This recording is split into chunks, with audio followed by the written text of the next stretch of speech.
hang on to your seat, baby, cause this one's a screamer.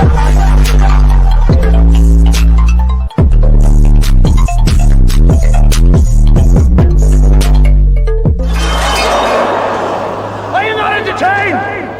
Are you not entertained? Going on, entertainer? So today I'm coming to you guys with another video, and y'all, you guys, enough time has passed. I think it's time to talk about BIANCA. This is Bia's third album. She had two albums previously released, one called For Certain and another one called Really Her. Both of them had both deluxe versions, so who knows if she is going to drop a deluxe version of BIANCA. So I thought I'd give my thoughts on the album, each track individually, and what I thought about each track. Before I get started, make sure you guys please hit that like button, hit that subscribe button. Let me know what you guys think about this video. So the first track up, you guys, is October. So to me, I wasn't the biggest fan of this because it's cute when Bia sings in this song. It was a nice change because we don't really get that from the rap girlies nowadays. Like, the girls aren't singing in their raps anymore. They're trying to be hard. They're trying to diss. They're trying to shade. So she actually sounded really, really nice. And I didn't know that she could sing like that. So I will really give it I would say like a solid 7 out of 10.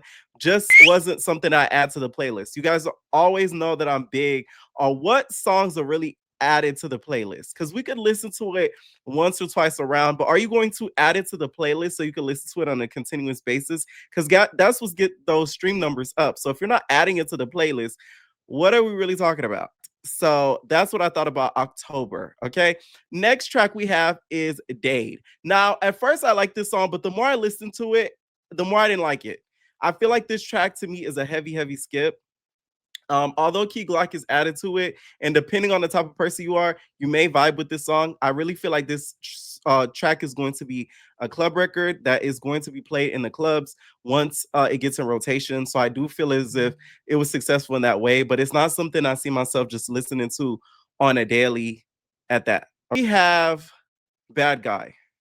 Let me tell y'all something. Bia put her foot in this. Bia put her pussy in this. When I tell you that song has been on repeat, yes, I'll be the bad guy. You could tell me I'ma be the da-na-na-na-na. Yes, I'll be that bad guy. Been up on your bad side. And then, like, come on. She ate down with that track. I have been repeating that, especially in the gym. That's where you can really tell if you're a fan of a track or not, if you playing it on repeat at the gym. I'm playing at the gym on. Yes, I be that bad guy, playing on my bad side. And yes, I be that bad guy. Now, when I tell y'all she ate with that track, that to me should be her sound. Very sly, very slick, very smooth. Sort of like, to me, a more smoother Lil' Kim. Like, I just don't have words. It was pure perfection from beginning to end. To me, the track was too short, if we're gonna be honest. Really, it really should have been longer, because the moment ended, I'm like, damn, let me play it again. You know what I'm saying? Like, top tier. She has released the video for it, which I love the visuals for it. But that to me should have been an individual drop via before anything, because baby, oh my God. Track we got is We On Go. So We On Go to me sounded like Carnival by Kanye West. I really thought that my Spotify was tripping and that it skipped the song on accident and veered off the album. I was gonna say they trying to sabotage you, Bia, but no, it was really Bia.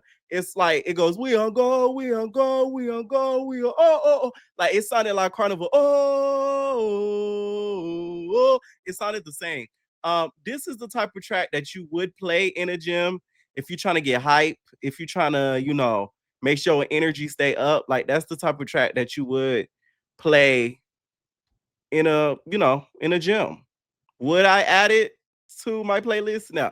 Okay, because it really does sound like Carnival, and I already have Carnival on my list. All right, it gives one of those like rave type of anthems. Apparently it did get added to an NBA track, so that's like really, really, really good in regards to like an NBA promo.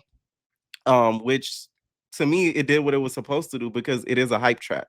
Okay, next track we got is One Thing. So you guys all know how I am not a big fan of samples, and the reason why I say this is because anytime somebody samples a song, to me, it makes me focus so much more on how the sample is being used versus how the artist is actually making the track what it is, right? So she did one thing, and that's sampled by Lauryn Hill. One thing. Like y'all know how the Lauryn Hill song go. And to me, this track, I liked it. I added this to the playlist. I feel like she made the track her own. Like the sample, you could kind of hear it. It was distinct. Like you could tell that it was Lauryn Hill's sample, but she made it and she spin it into her own thing. She wasn't lazy with samples. One thing I can't stand as an artist, new shade, that's lazy with samples, that just sort of let the sample play out and kind of play around in the song, and they don't really like try to make it their own. I hate when artists do that, and she did not do that with that song. It actually sounded really pretty nice. It's a chill type of vibe song. Like to me, it gives like a song, like a get ready with me type of vibe that you could kind of see on like a vlog somewhere. So I was a fan of this for sure. So that was added to the playlist. Next, we got Sad Party. Now that I added to the playlist. Okay. Don't want to see your body by someone else. Don't want to see your body by someone else. At first, I thought she was featuring with Coy Leray. So I was like, wait. But it's actually her. Once again, she's singing on this track, which I was very, very shocked at her doing. She sung a lot throughout the album. That's one thing I noticed she tried to do. Like she tried to go for a little bit of like a soul vibe, not soul as like Aretha Franklin type vibe, but soul like a Jhené Aiko type of vibe. Y'all get what I'm saying? And I liked it. Okay, that song's added to the playlist for sure. She even rapped in that track as well. It went from like very like a little bit fast paced in the middle to very slow in the chorus with the song. So I really feel like the production value of that song was top tier. So yes, that did get added to the playlist. Okay. Once again, these are not in any particular order. Next, we have Hardway, which she is very bold. She samples Shakira's Hips Don't Lie, which I'm like, that's a bold move to make as an artist. Because one thing about it, that track cannot be, it can't be duplicated. You know what I'm saying? Like, you F around and mess up a track like that, you'll have all the Hispanics and Haitians come after you. So it's not the best move. But the track itself, let me tell you why I didn't like it. Becky G to me ruined the track. It sounded like any other Becky G song.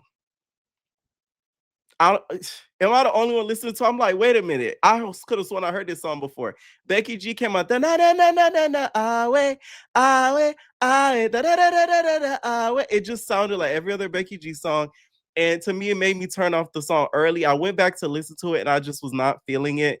Her rapping over the beat, I just could not get over the sample being used. It just made me want to go listen to Hips Don't Lie. I wasn't a fan of it. That was not added to the playlist.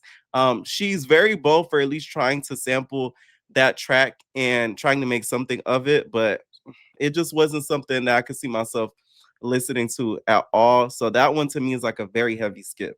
We got up, you guys, is plus 44, which to me, I thought I was trying to see if this sample, I was hearing it right. I thought this was a sample of I Can Feel It in the Air. I can hear it in your voice. I can feel it in the air. I could hear it in your voice. I thought it was that sample, but I looked all over. Apparently it's not, but I'm pretty sure it is low key. This is the track where she mentions the Stephon Diggs line. To me, I don't think it was a diss. You can tell it wasn't a diss. It didn't sound like a diss to me, but many people are taking it as that because of her and Cardi's beef, to be honest. But no. Okay. The track, I like it. I added this to the playlist. I feel as if this track could have been longer. What's crazy about this album is like the tracks I actually do enjoy, they're not that long. They're very short, which kind of pisses me off because plus 44 should have been way longer. Okay. That was added. I like the way that the beat flows. She sort of starts it off slow and then starts like drill rapping over the beat. Okay, which I appreciate it. Y'all know I don't know if y'all know that, but I do like drill rap. Okay, it depends on the artist though. Depends on the artist. Okay, I even listen to some UK drill rappers. So to me, that's why I like this song so much because I'm already familiar with the sound that she was sort of going for. So that's why I like this. So that was for sure added to the playlist. Next track that we have is called Guava. Okay, Guava, to me, I really, really like that song. That trumpet saved that song. Da, da, da, da, da, da, da, da, da, da, da. You know what's crazy? Sometimes with a track, like it may not even be what the artist is saying. The beat may even like get you tuned to the track. Like the beat may even make you like want to listen to it all over again. And that to me is what got me listening to the track again and again and again. Guava. Okay. I added that to the playlist. I feel as if it's the type of track where I could see it getting some radio play. I could see it also getting played maybe in the club here or there, depending on how it does. I feel as if the production value of it was really, really nice in regards to producing and the beats. So that's why I added it to the playlist. And Bia was spitting some hard ass bars in there. Another track we're gonna get to is Awake. Top tier. Okay. It's all about when it comes to this album, what I like is the choruses of the album. Okay. Slide the kid away. Eh, eh, eh. I said, I know that's right. I'd like to light the kid away. She slid on that track. This was added to the playlist, y'all. It was a good amount of tracks I added to the playlist. Very shockingly, you guys, after listening to them. So to me, this track, once again, too short. Another track that's to me way, way too short. And that could have been way longer. I really love the chorus of this track, and that's what made me add it because her singing in this gave it like a melody to where it made you want to listen to it over and over again because it was so catchy. So that's why I added it to the playlist. I'm actually liking Bia singing. Maybe that might be her thing. Now I don't think she could be like, next Beyonce type vibe, but she could go down that Janae Aiko route and incorporate a lot more singing with the rapping and really kind of go into both genres and mix into it. It may not be that easy, but I do feel as if it may introduce her to a new audience that may not know who Bia is. So I think that's maybe the route that she's trying to go down, but I love it. So that was added to the list. Next track we got is a Birthday Behavior. So Birthday Behavior gives a little bit of like a reggaeton type of vibe with young Nico on the track. She does rap on it as well, raps in a little bit of Spanish. To me, I wasn't really feeling the track. It didn't appeal to me for me to listen to it really over and over and over again. So that was not added to the playlist. I get where she was going for with this track, but certain songs are just not for everybody, and that song just was not for me. So I could have skipped that track, to be honest. If I were to listen to the whole album over, that to me would have been like a heavy skip. So that one was enough. Now, next track we got up next is Crazy featuring Tidal Sign. To me, this kind of gave sort of the same vibe as Plus 44 did. This kind of to me gave the same vibe as Guava did. This to me gave the same vibe as some of the other tracks did. I like this song for sure. A lot of her slower tracks, I'm realizing a lot more than some of the tracks that she just straight raps on. Like she's to me still like not still figuring her sound because I think she found her sound, but I think she's trying to find a new sound to go into, which I appreciate. I didn't add this to the playlist, but I didn't mind it either. It's not like a track that if it were to come on, I would turn it off or skip. I like it. Okay. I feel as if this is sort of like a chill type of vibe. I don't see them playing this in in the clubs or anything like that, but I can see them playing this in the malls. I can see them playing this in the outlets, outside, restaurants, stuff like that. I can see them playing it at a lounge, a hookah lounge. I can see them playing it there. So with that track, I will say, although not added to the playlist, I do like the track overall in general. Ty Dolla Sign to me really probably made that song come together with him being a producer himself. He kind of knows how to catch a person's ear. And I think that he is the one that made the song really come together really nicely, but it was not added to the playlist. Next, we have Pray For You. Now, this was added to the playlist. Okay. It got me doing this Santana to pray. We like to pray for you, pray for you, pray for you. It sounds like a track that I've heard before for some reason, but I don't care. I added this playlist. I actually like that track really, really well. I feel like it was very well produced. It was upbeat. I could see them playing this in the clubs for sure. And I could really see them playing this on the radio. Okay. So that to me was for sure added to the playlist. Pray For You slid. Next track I wanted to get into, y'all, is Triflin. So Triflin was the last song that rounded out the album. To me, she was venting. As you could clearly see, relationships was on her mind. Okay. Not my favorite track on the album, didn't add it to the playlist. I think this was more of a venting tool for her to really let out all of her aggressions, and that she did do. Okay. Especially in regards to the lyrics. Whatever man fucked her up, had her fucked up, she let us know he had her fucked up. Okay. Next track we got up next is NWFA. These niggas will for anything. Which this track to me, you know, it's crazy. This track I feel like would do great with another artist. Am I the only one? Listen to that track. I was just like, if another artist like a Cardi, another artist like a Lola Brooke had this track, I feel like it would do way better than a B having it. It just didn't sound right with her rapping it. The chorus was nice, of course, because it's literally like an audience screaming, "These niggas over anything," which is super catchy. I don't know. It just didn't sound right with Bia rapping it. I don't know why. It just sounded kind of like funny. So I really feel as if that track was intended for somebody else and not her. Something about it just tells me that, but wasn't a biggest fan of it just because I didn't like the way she sounded on the track. So that was not added on the playlist. Last track was Already Set. Now, Already Set I actually did like, although I did not add it to the playlist.